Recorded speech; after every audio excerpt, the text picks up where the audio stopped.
Hello everyone. आज मैं बात करूंगा टिनाइटस के बारे में। टिनाइटस एक इशू है जिसमें पेशेंट्स को कान से या ऐसा बोल सकते हैं कि दिमाग के अंदर से आवाज़ें आती हैं। तो इसमें जो पेशेंट्स होते हैं वो ये कंप्लेन करते हैं कि मेरे कान से आवाज़ आ रही है। हो सकता है वो एक कान हो या हो सकता है वो दोनों कान। तो आजकल ये बहुत कॉमन हो गया है मेरे एक्सपीरियंस के हिसाब से, क्योंकि मैं आजकल बहुत सारे जो यंग जनरेशन्स के लोग हैं, इवन की मिडिल एज पॉपुलेशन है या ओल्डर एडल्ट्स हैं, इन सभी लोगों में टिनाइटस बहुत ही कॉमन होते जा रहा है। हम ऐसा बोल सकते हैं कि हमारा जो लाइफ स्टाइल है वो भी एक कारण हो सकता है।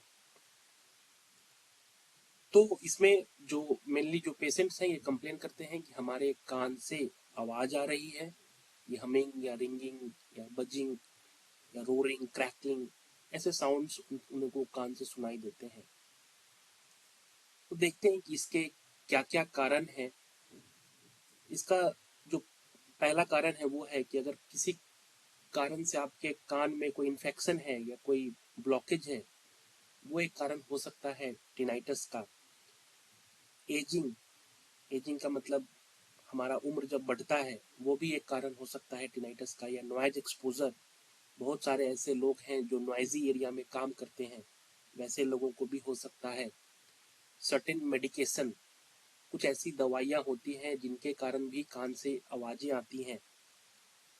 जॉ नेक प्रॉब्लम में भी टिनाइटस देखा गया है। इनर ईयर प्रॉब्लम, कान के अंदर वाली जो भाग है जिसे इनर ईयर हम बोलते हैं, उसमें अगर किसी प्रकार की प्रॉब्लम है तो भी टिनाइटस हो सकता है। कुछ और भी है जैसे कि मीनियर्स डिजीज, जिसमें एंडोलिम्फ की अमाउंट बढ़ जाती है। परफोरेटेड ईयर ड्रम, कान के पर्दा में अगर फटा हुआ है या छेद है, या ऑटोस्क्लेरोसिस भी एक बीमारी होती है। तो इन सारी बीमारियों में टिनाइटस देखा गया है। तो ये बहुत ही डिस्टर्बिंग होता है, क्योंकि आपके कान में हमेशा एक आवाज़ आते रहती है। तो ये बहुत ही एक ऑफुल सिचुएशन होती है लोगों के लिए, और लोग काफ़ी घबरा जाते हैं। और ऐसे कंडीशन में वो इंटरनेट पे बहुत सारी मटेरियल्स हैं जो किसी और के द्वारा लिखी गई हैं, या बहुत बार कोई कंपनी एंड ऑल, बहुत सारी चीज़ें होती हैं, वहाँ से लोग पढ़ते हैं और बहुत सारे तरह की डायलेमा, बहुत सारे तरह की कन्फ्यूजन्स होते हैं। तो ऐसे में आप लोगों को अपने जो आपके शहर में, सिटी में जो ऑडियोलॉजिस्ट होते हैं उनसे मिलना चाहिए। ये कुछ पहले तो कुछ पहले आपकी एक डिटेल हिस्ट्री लेते हैं, उसके बाद कुछ टेस्ट करते हैं, जैसे पियोटोन ऑडियोमेट्री हो गया, immittance audiometry, otoacoustic emission test, या ABR auditory brush response test करते हैं। और फिर इन टेस्ट के बाद एक और टेस्ट करते हैं जिसे टिनाइटस इवैल्यूएशन बोला जाता है।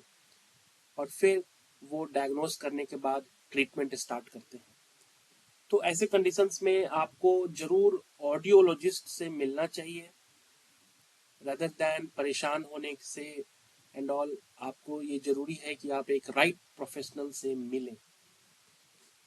ऑडियोलॉजिस्ट कौन होते हैं? ये एक प्रोफेशनल होते हैं जो डायग्नोस करते हैं और ट्रीट करते हैं वैसे लोगों को जिन्हें ईयर या हियरिंग रिलेटेड या बैलेंस रिलेटेड प्रॉब्लम होती है। ये यूजुअली हेल्थ केयर फैसिलिटी में आप इन्हें खोज सकते हैं। ये आइडेंटिफाई करते हैं, एसेस करते हैं, एज वेल एज ट्रीट करते हैं हियरिंग एंड बैलेंस प्रॉब्लम्स। तो यूजुअली ये आपको हॉस्पिटल्स में मिलेंगे। तो आप जरूर, अगर आपको इस तरह की प्रॉब्लम है, कान से आवाज़ आ रही है, तो घबराएं बिल्कुल नहीं और आप ऑडियोलॉजिस्ट से मिलें, क्योंकि ये बहुत ज़रूरी है कि हम इसकी डायग्नोसिस करें। हो सकता है ऑडियोलॉजिस्ट आपको सीटी स्कैन और एमआरआई के लिए भी रिकमेंड करें। तो ये आप इंस्टेड ऑफ कि घबराएं एंड ऑल, आपको एक सही प्रोफेशनल से मिलना ज़रूरी है।